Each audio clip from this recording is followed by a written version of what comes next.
Welcome to our live Q&A for Wednesday, December 2nd. My name is Heather Werckle, and I am the Graduate Program Advisor for the Department of Communication and for the Communication Leadership Graduate Programs. And I am here to answer your questions today. So if you have questions, please enter them in the text box over to the right.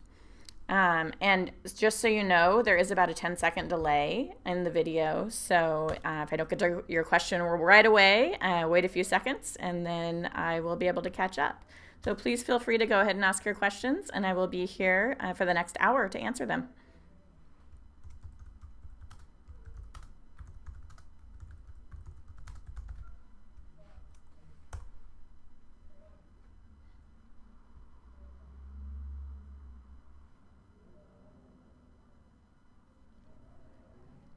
And while we're waiting for people to type in their questions and join us, I wanted to let you know a little bit about what I do for the program, because part of these Q&As is also to allow you to get to know the team members in the program.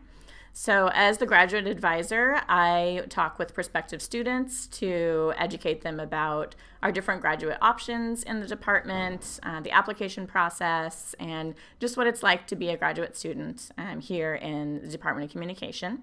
I help our current students as they're moving through the program so they can know what the requirements are, make sure they're meeting them, answer questions about what classes to take next quarter, what they can do outside of their classwork in order to expand their experiences and learn more about the field that they're studying. And then I help with the graduation end, so making sure that people graduate and meet all the requirements, fill out all the paperwork, follow all UW's policies so that they can get their degree and then move on to be one of our alumni. I work sometimes with the alumni as well to host events and help them with their connection with the program. One of those alumni groups that we work with is our Comm Lead Alumni Fellows.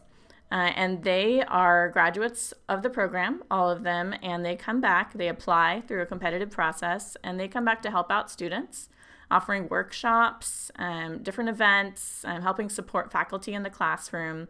And this Friday actually is our Alumni Fellow hosted First Friday. And every Friday of first Friday of the month, we have these First Friday events that are networking events, and they're an opportunity for students, alumni, faculty, staff, and even prospective students to come learn about the program, mingle in a social setting, and to just hang out together and maybe learn about a company. This Friday's is purely about fun. It's the ugly sweater First Friday. And so everyone will be wearing their ugly Christmas sweaters or ugly holiday sweaters and getting together and just having a good time. So you can find out more information about that on our Facebook page. And that's just an example of one of the events the Alumni Fellows put on.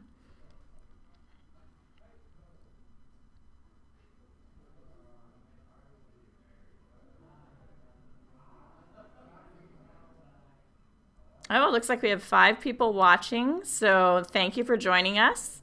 Very excited to see you. And please type your questions in the text box if you have any questions about the program, about the application process.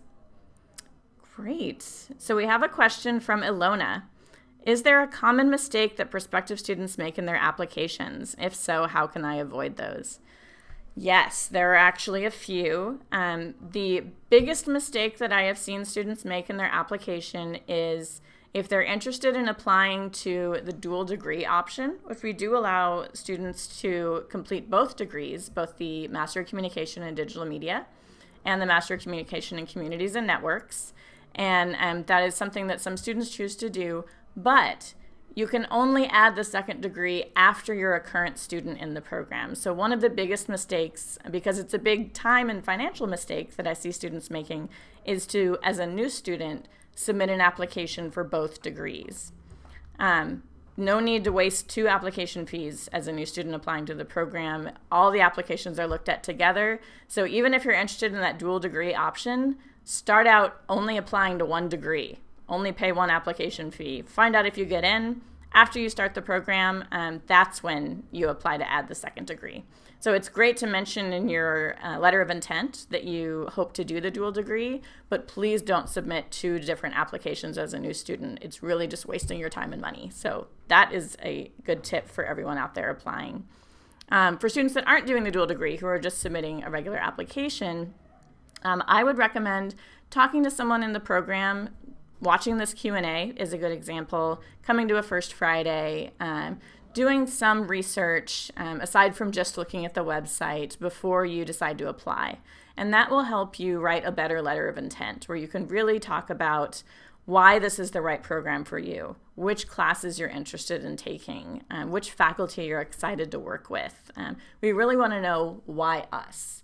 So not why you want to live in Seattle, not why you want to go to UW and be a Husky. That's all great, but that doesn't tell us anything about why you're choosing communication leadership specifically. So I would say being a little too vague in that letter and not doing your research ahead of time is another mistake that some students make. So really be specific. Tell us why you want to come here, why this is the degree for you. And then that will come across very well to the admissions committee when they're reviewing your application.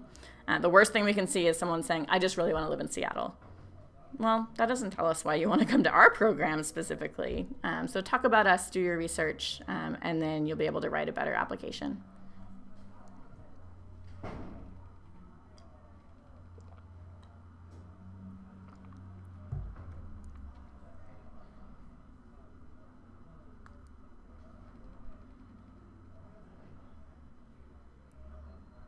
I've learned in teaching that you should allow silence and time for people to ask questions, so I'll pause a little bit, but then I have plenty to talk to you about if no questions come up in the feed here.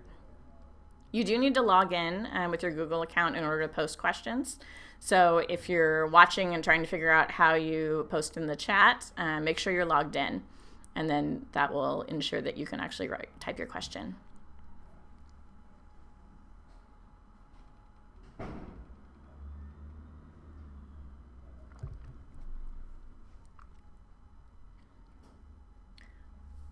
While we're waiting, one thing that a lot of students ask me is, I've read your website, I'm interested in the Communication Leadership Program, and I'm not sure how to decide between the Master of Communication and Digital Media or the Master of Communication in Communities and Networks. And that's a very common question, and my best bit of advice to you in how to decide between the two is to read through our course descriptions on our website, because then you'll probably have one side or the other that lists classes that are more interesting to you and that you'd like to take. So that's a good first step to try to determine which degree is the right one for you. Looks like we have a question here from John. Hi, John. Thanks for joining us. And John is asking, can you summarize the difference between your program and a technical writing certificate or human-computer interaction advanced degree? That's a great question, John, because I know a lot of students are looking at multiple programs. First thing, this is not a writing program, so a technical writing certificate would be a completely different field of study than what we're doing here in communication leadership. Classes definitely emphasize good writing and that you have to submit writing assignments that require that, but we don't have classes focused around writing per se. So if that's a skill that you're wanting to gain, you would get practice in writing, but as a communication program, writing is not a topic explicitly of any of our classes in the program. The human-computer interaction advanced degree. So a lot of those programs, and I can't fully speak to another program because I don't know their classes and curriculum, but my understanding is those tend to be very technical programs. They might be focused around actually learning programming or more technical skills along those lines, more of an engineering type degree.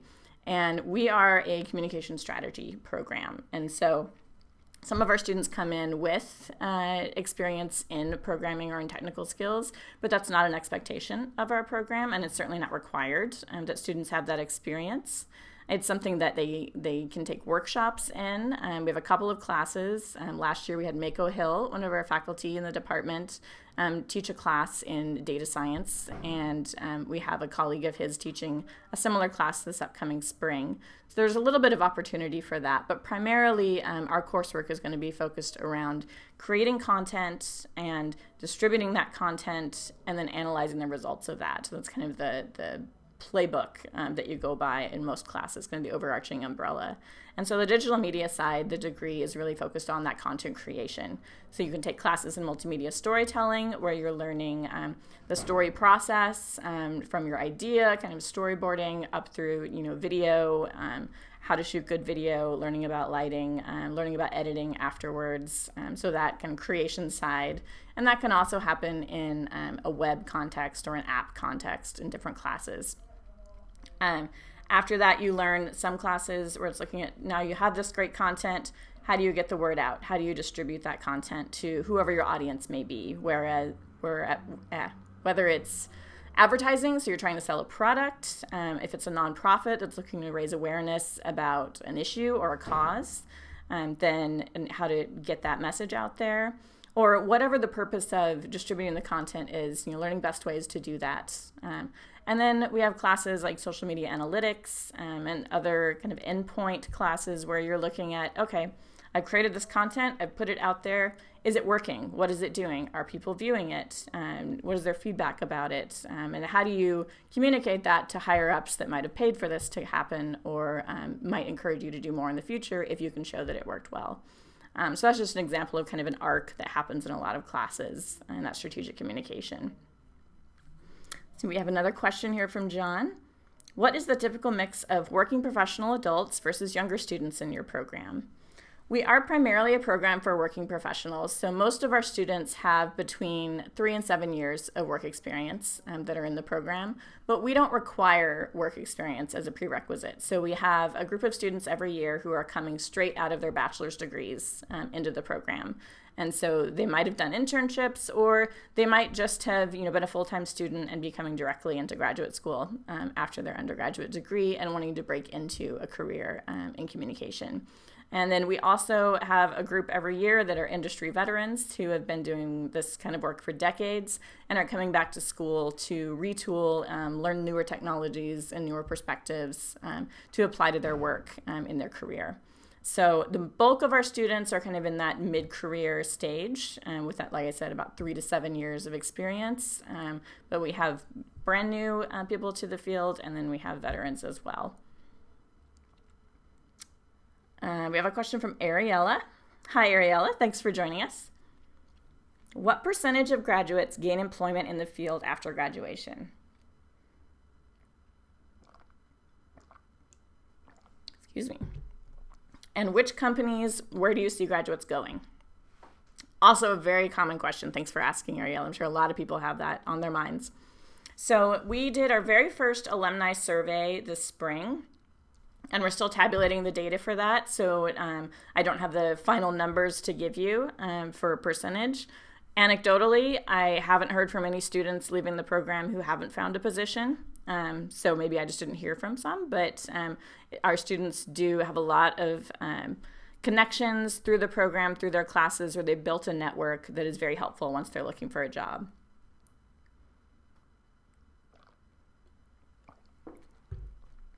Excuse me.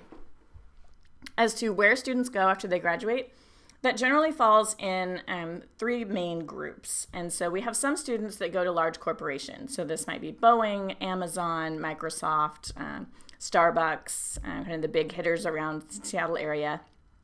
And students that go to corporations like that are often working in a larger communication team. So they're part of a communication department. They might be focused in digital communication in that area, but they're working with a team to do communication work for the company at large. Some of our students go to a smaller agency. So some in Seattle, Artifact, Bain & Branch has had students. There's several of these type of smaller kind of boutique agencies that hire our graduates. And often those are social media agencies that are creating strategies and digital media strategies for other groups that contract them. They might be hired out by different companies that aren't big enough to have their own communication department, like those larger corporations I mentioned. So that kind of agency work is where a lot of students end up as well. And then the third group are entrepreneurs. So we have a lot of students that are photographers, they're filmmakers, they're graphic designers, some type of creative professional that goes through the program. And then they're looking to see how to better reach their target audience, how to build their business more, and get their creative work a better footing out in the Seattle area. So that kind of entrepreneur mentality. We've also had students from areas that we never would have thought. So we have a doctor in the program right now who's using this degree to better work with patients and with doctors in training. Excuse me.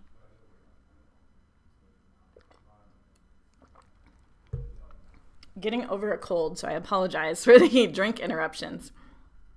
We've had students working for the Seattle Police Department, for public school districts, who are using these skills and the knowledge that they're gaining in the program in those fields.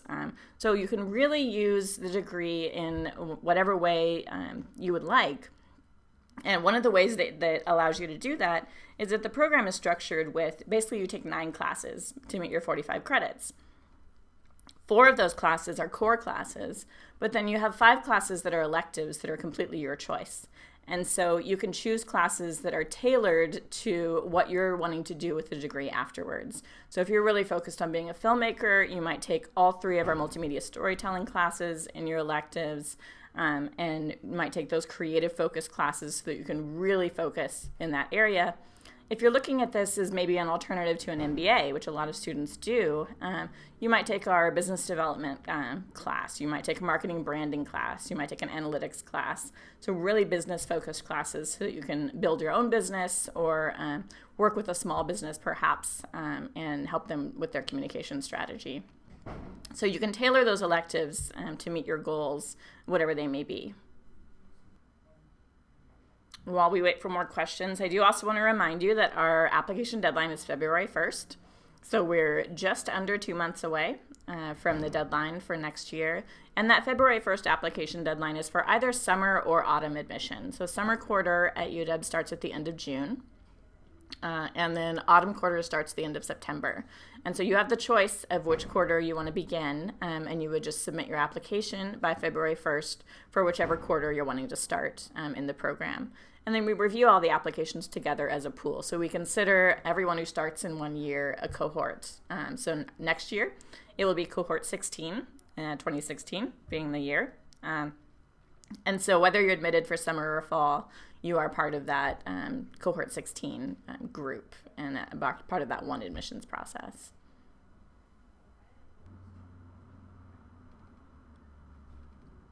Oh, we have another question from John here. Can you discuss more about those unexpected industries in which you might find your communication skills? Police, medical, you mentioned, for example, instead of Microsoft and Amazon. Absolutely. So our director likes to say often that these days every organization is a media organization. So no matter what you do, you're having to communicate with fellow employees within your organization, with outside constituents, with the public. So no matter what you do, you're selling widgets, you're a research agency, you're having to communicate. And so that's a skill that we see as important for everybody, no matter what your field is and what you're doing. And so we've learned about these innovative areas that students are using this. I don't know if you're familiar with the Seattle Police Department Twitter account, but it's a very popular one and kind of fun to follow. You wouldn't think police department Twitter would be fun, but they've really tapped into reaching their audience and kind of humanizing what they're doing with jokes, with sarcastic little stories, with staying on top of what's going on. So that's one way where an organization that you wouldn't normally think of as being related to communication might use some of those skills that they learn in the classroom in our program. I don't know too many specifics about our surgeon in the program right now, but he is actually in our MCCN. So we've seen a lot more of students in the these kind of non-traditional areas that we haven't seen before, choose to pursue the Master of Communication in Communities and Networks. And part of that, I think, is because the Communities and Networks degree is less focused around platforms or technical or digital skills, and it's really looking more at strategic communication. How are organizations communicating within their own doors and externally with the public? So we see more nonprofit groups, more public organizations relating to that kind of MCCN degree, and that's where we're seeing a lot of these innovative ways to use the program. Oh, and John says, thanks for humoring me. Absolutely, you can ask anything you want.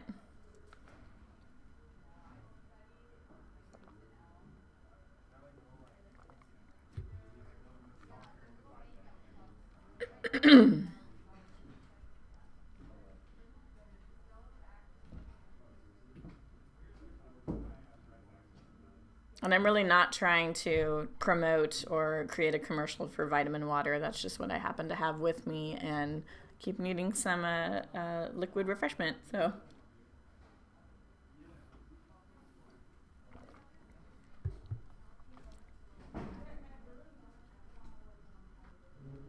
One thing I want to mention is our faculty in the program mostly come from industry. So we find it very important to have faculty that are experts in their field and that are doing this work on a day-to-day basis. And then they come and teach classes for us in the evenings after their regular day job. So for example, one of our faculty who teaches a lot of our law and ethics classes is, works in digital law at his firm here in Seattle, and he's been teaching for the program for quite a long time, and that's Craig Baker.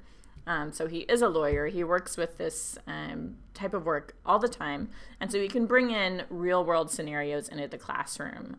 So that's very important for our faculty, is that if they're teaching, a marketing and branding class, that's something that they do. So Brian Marr, who teaches that class for us, works at Smashing Ideas and does this type of work all the time.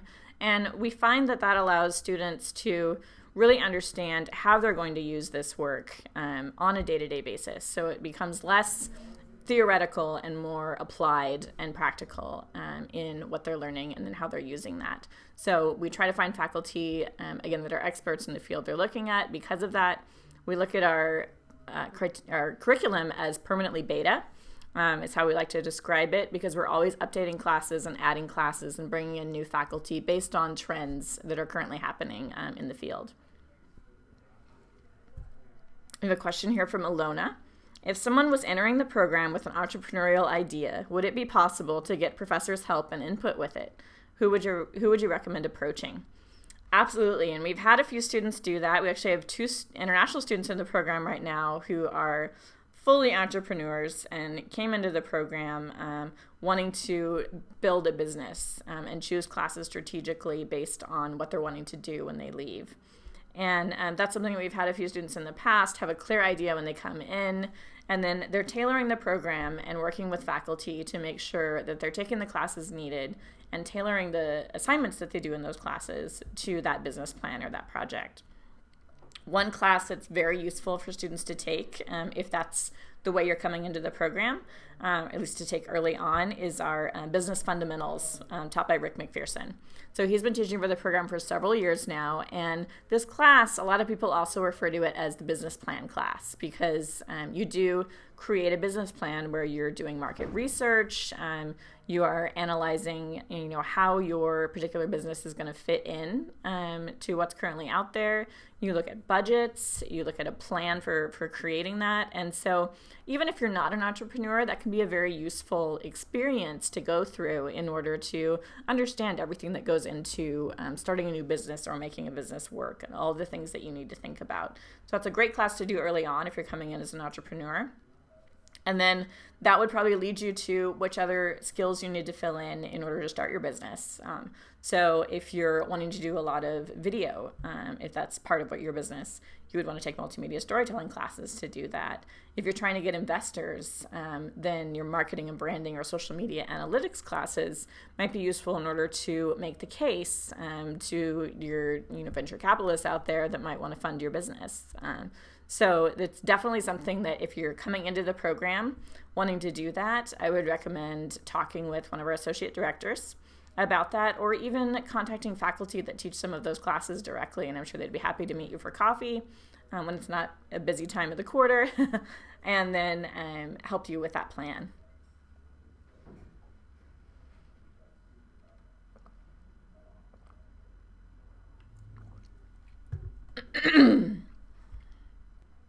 The question from Ariella: can you tell us more about what is available to us outside of class, such as conferences, networking events, as being a student of the program? Absolutely. We have a lot of opportunities for students outside of classwork.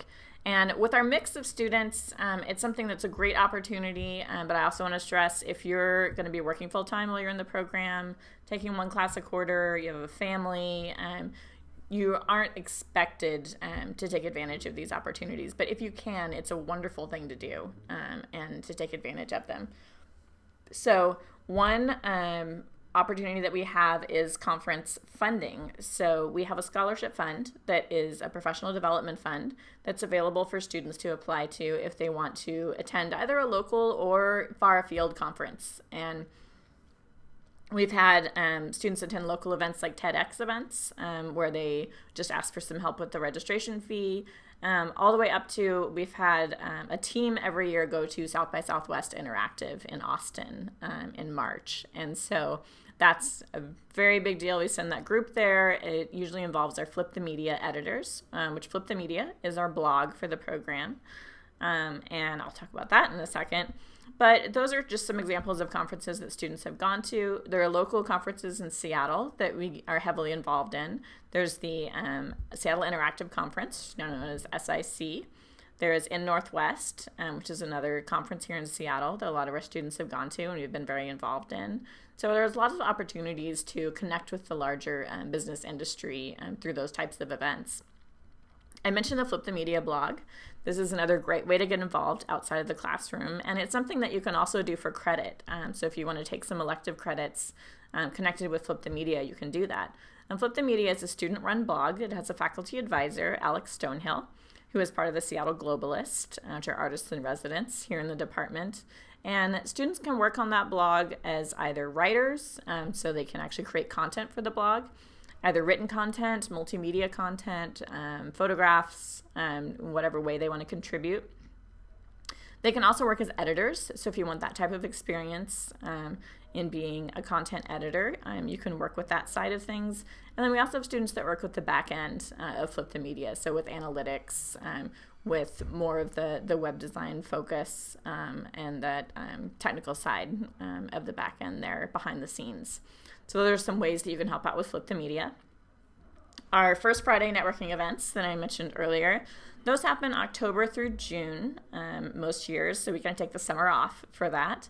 But those are usually hosted by a local business. And so last month's was at Smashing Ideas, which one of our faculty members, Brian Marr, works at.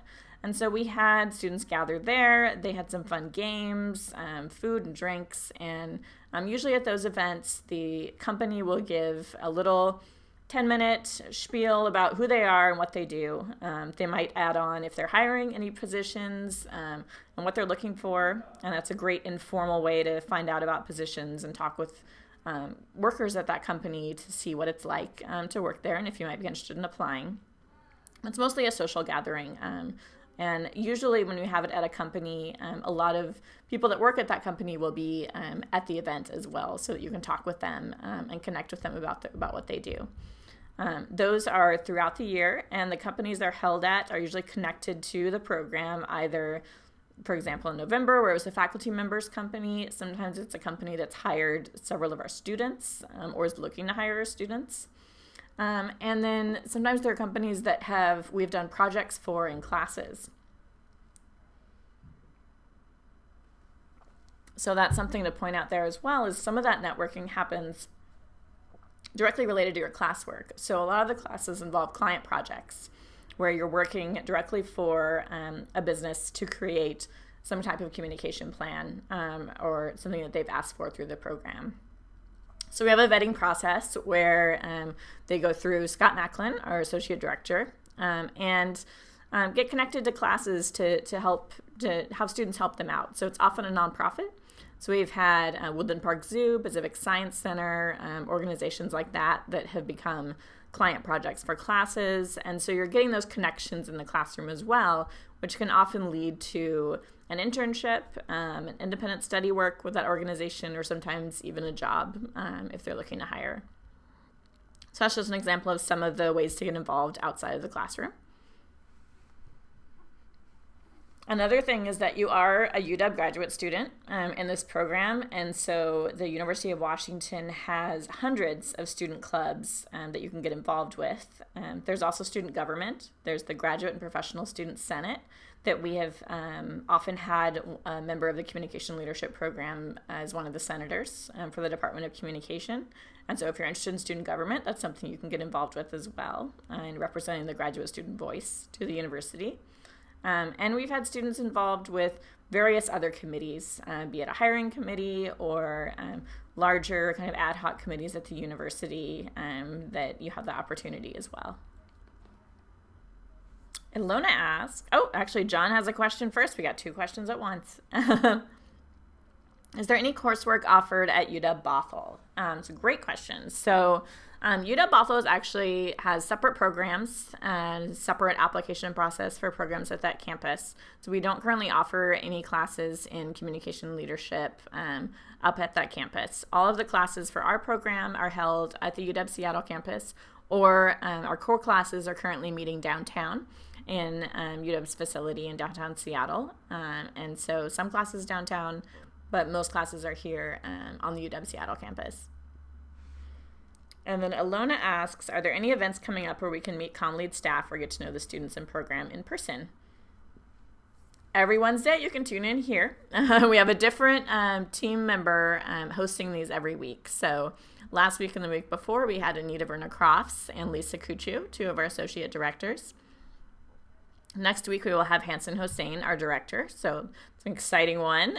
Tune in and talk with him. And then the week after that, on December 16th, it will be Scott Macklin. And then we'll be cycling through the five of us as we go through the admissions season until we reach our deadline. So that is not in person, but online in person that you can talk with us. This Friday, we have our Alumni Fellows First Friday. It's our Ugly Sweater First Friday. So that is going to be held at 6 p.m. at Hotel Decca, which is here in the University District. And you're encouraged to wear an ugly holiday sweater to that event. So that will be a fun way to talk with alumni and students to get to know more about the program. And our next First Friday will be in January. And a good way to know about any of these events is to go to our website at commlead.uw.edu. And then we have an events calendar on that page. So you can check our events calendar for anything coming up, and it will have all the details on how to attend that. And I would encourage you to do so. All of our events that will be up on that calendar are usually open to prospective students. And if not, it will specifically say so, but they are primarily open to anyone. And I am going to actually post the link to that calendar as soon as I can get it copied here in the YouTube feed so that you can all bookmark that and come to our events.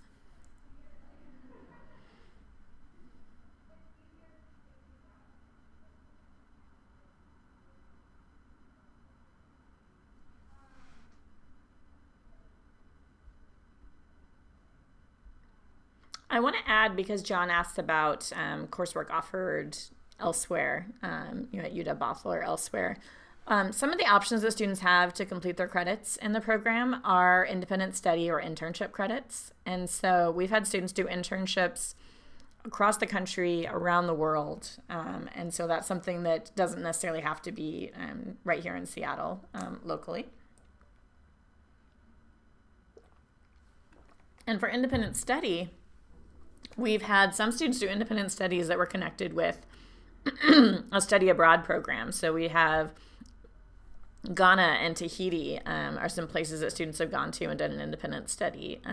So while the actual classes meet here in Seattle, there are opportunities to do work for credit in the program that span the globe. And so that's something that you can look into. We've also had some students that have started the program here, gotten a wonderful job opportunity, connected with the program that took them elsewhere, and they were able to actually complete the degree through independent study projects or internship credits after they were no longer in the Seattle area.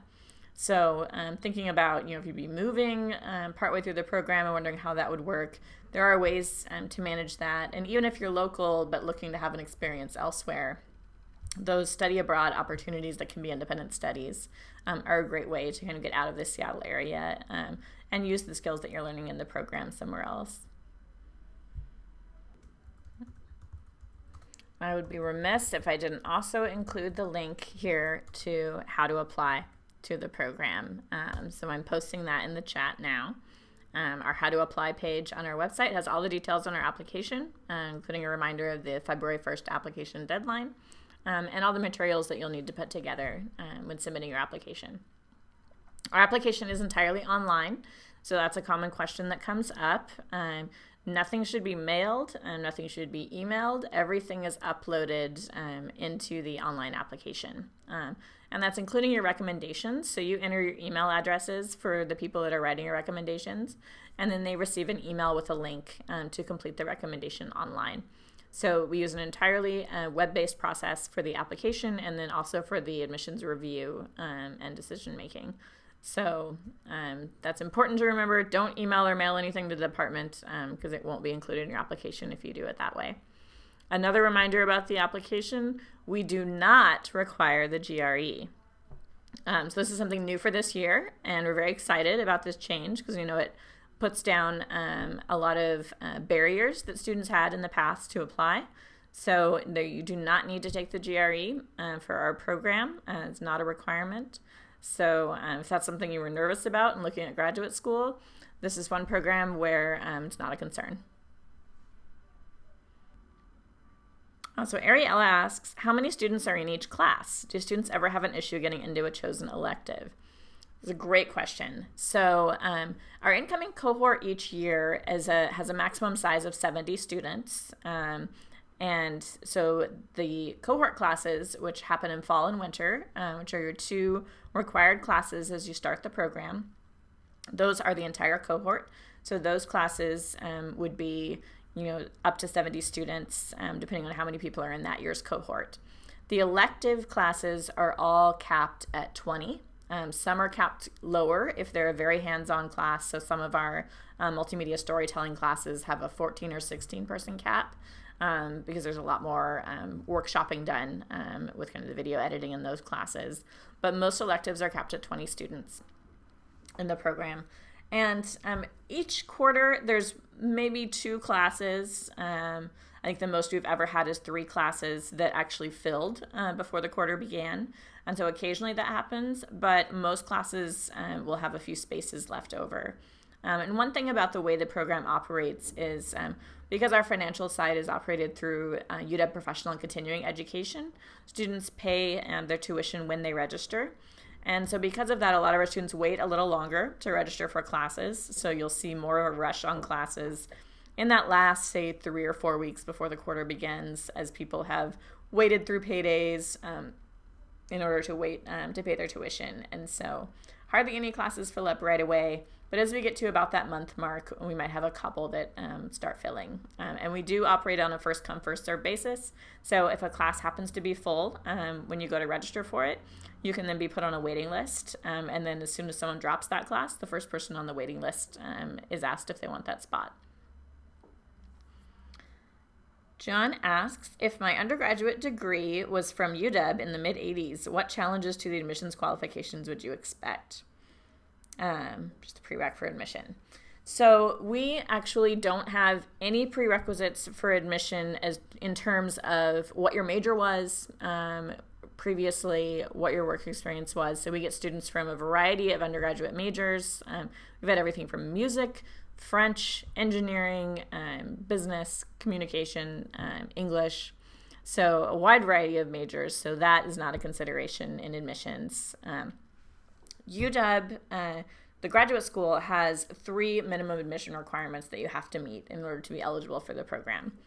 One of those is that you have to have a bachelor's degree from an accredited institution. If you went to UW, that works. And one requirement is that you prove English proficiency if you're not a native English speaker. And on the graduate school website and linked from our How to Apply page that I provided above, there are details on how to fulfill that requirement. And the final requirement is just that you have a 3.0 or higher GPA in your most recent 2 years of study. So they take out freshman, sophomore year. It's just your most recent 2 years or 90 quarter credits or 60 semester credits. So say if you're a part-time student, it might take more than 2 years to get up to that 90 quarter credits that they look at. But they're asking for a minimum 3.0 GPA in that. So aside from those minimum admission requirements, there are no other set prerequisites to applying for the program. And so I wouldn't see any challenges at all, especially if you were at UW before. You wouldn't even need to provide an official transcript if admitted. The application only asks for an unofficial transcript so that you can log back into your My UW page. Generally, they didn't have it when you graduated, but you can still access that now. Yes, so we take out freshman and sophomore years. That's when, for a lot of us, we were taking classes that maybe we didn't do so well in because maybe we didn't really want to be in those classes. So they're really looking at your major and how you did in that for that GPA. So I wouldn't expect any challenges, and it's even easier if you were a UW undergrad. And we encourage UW undergrads to apply to our program. I want to circle back to Ariella's question and also add that we try to post our curriculum at least 3 quarters in advance. And so right now we have the curriculum posted for autumn, winter, and spring quarter of this year so that students can plan ahead. And we do that as much as we can. We should have summer and fall quarter up sometime in January. And so because students can see what's being offered several quarters out, one thing that you can do if there is a class that you just have to take, you're so excited about this class and feel it's essential to your learning, if you see that coming up in a couple of quarters, you can plan ahead and make sure that you've saved up your money, you got your financial aid application all in and processed early so that you can register right away to ensure you have a spot in that class. So that's the best way to make sure that you get into a class that you really want to take is to register very shortly after registration opens. It's nothing like at the undergrad level at UW, where I know sometimes classes can fill in 15 minutes of registration. That's not the type of thing that happens. The quickest we've had a class fill up was a week after registration started. So as long as you plan ahead, decide I really want to take that class, so I'm going to get things set up so I can register right after registration opens, and then register within that first few days of registration opening for the quarter, then you shouldn't have an issue taking the classes that you want to take.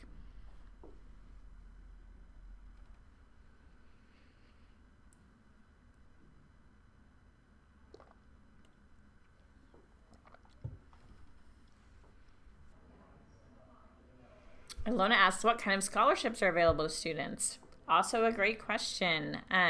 So we do have a tuition scholarship that students can apply to starting their second quarter in the program. It is a need-based scholarship. And so the application form for that scholarship is in our student handbook and is also on our website, which I will put that link in the chat box as well. It's on our tuition page that we talk about the scholarships. And the tuition-based scholarship, students apply on a quarterly basis. Here, I'm posting that link now. And the application requires a statement on, how the scholarship will help you continue in the program, and a budget that shows your financial needs as established, so that we can see who is in need of the scholarship more than someone else, for example. We get applications every quarter, and we're often able to fund a majority of the students who apply. All depends on how many people submit an application for that quarter.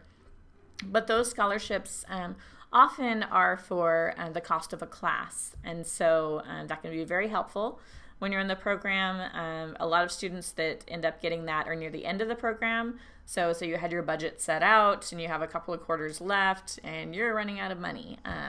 And so having that scholarship help will allow you to finish the program. That scholarship you can get up to once per academic year. And so it's not a way to fund the whole program, but it can really help you out a couple of times while you're in the program to help get a class paid for. And that is one type of scholarship that we have, is that need-based tuition scholarship. I mentioned earlier the Professional Development Scholarship, which is another fund that we have to help students go to conferences, events outside of the program, and that is on a rolling basis. So students apply at least a month before they need funds, before the event happens. And then the Department of Communication has a fund that a lot of communication leadership students have taken advantage of. It's called the Dolores Eiler Emergency Fund. And that is a scholarship students can apply to for an emergency expense that comes up. So some people have had emergency dental surgery.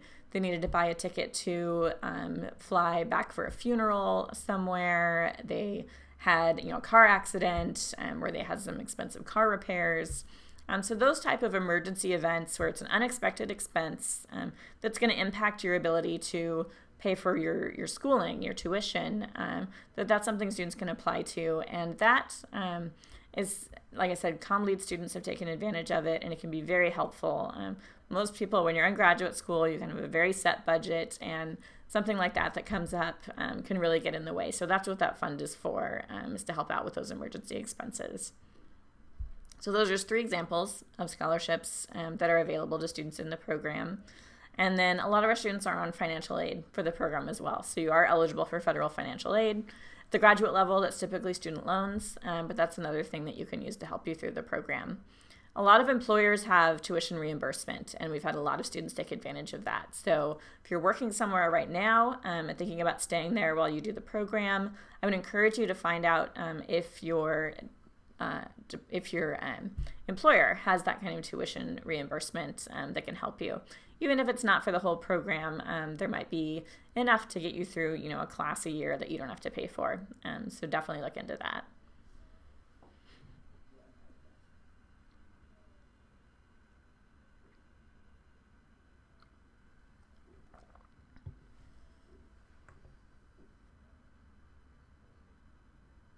Lotus says, thanks, you're welcome. And thank you everyone for asking your questions. These were all great questions, and we will try to incorporate them into our upcoming FAQs.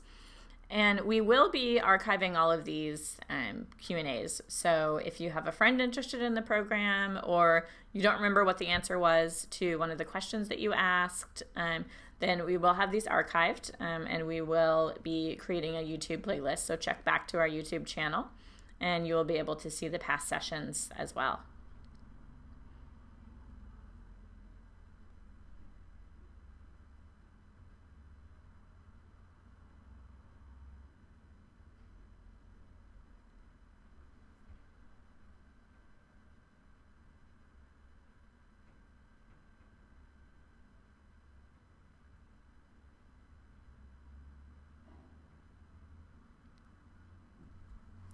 We have a new question from Vivi Yang. Hi, thanks for joining us. What about the employment situation of international students after graduation? This is also a great question because we have a large population of international students in the program. Right now, about for our incoming cohort 15 that started this fall and has just finished their first quarter, about 30% of that cohort was international students. So we have a large population and are very used to all of the visa regulations and other considerations that international students specifically have. And those students work with the International Student Services Office whenever employment comes into the picture. During the program, there's something that's called Curricular Practical Training, or CPT, you might have heard of, which is what our international students use when they're doing internships during the program. And then when they graduate, our students can apply for OPT, which is Optional Practical Training. And this is a period of time, 12 to 18 months, depending on the degree. And our digital media degree actually qualifies as I forget what they refer to it as, but as a science-based degree, so a STEM degree, in order to qualify for that extension of OPT. So you get extra time to work after you've graduated in the program. So that paperwork process is something I help students with. But as far as actual positions, we have a couple of ways that we advertise positions to students. We have an email list that students can subscribe to who are looking for jobs. That's our Comm Lead jobs email list. And that we send out announcements to. We probably get several announcements per week that go to that for either part-time or full-time jobs or sometimes internships. And then we have our LinkedIn page that is a very useful source of information for job postings as well. And like I mentioned earlier, your network of other students, of faculty, of alumni is where a lot of students will find positions through those connections that they've made in the program. And so this quarter, I filled out several of those OPT applications for international students. They're often getting positions before the end of that final quarter, and getting ready to start as soon as they graduate in those opportunities. And then we do everything we can to help students with that. And one of the things that we provide with services for students are Comm Lead career workshops. So Angie Lindsay works with us to offer 5 workshops during the year. Everything from how to set up your job search to resumes, online portfolios, interviewing skills. So everything you might need as you're looking towards conducting that job search. And those workshops are free to our students. And after you've attended at least one of those career workshops, you can have a one-on-one session with Angie to help with your career plan and your job search. And so that can look like a resume workshopping with her one-on-one, or creating that plan for, where are you going to look for positions. She's also a recruiter, so she can have connections that might help you in that job search as well. So that service has really helped a lot of our students with that process who are looking to break into the industry, who maybe aren't already working in the communication field.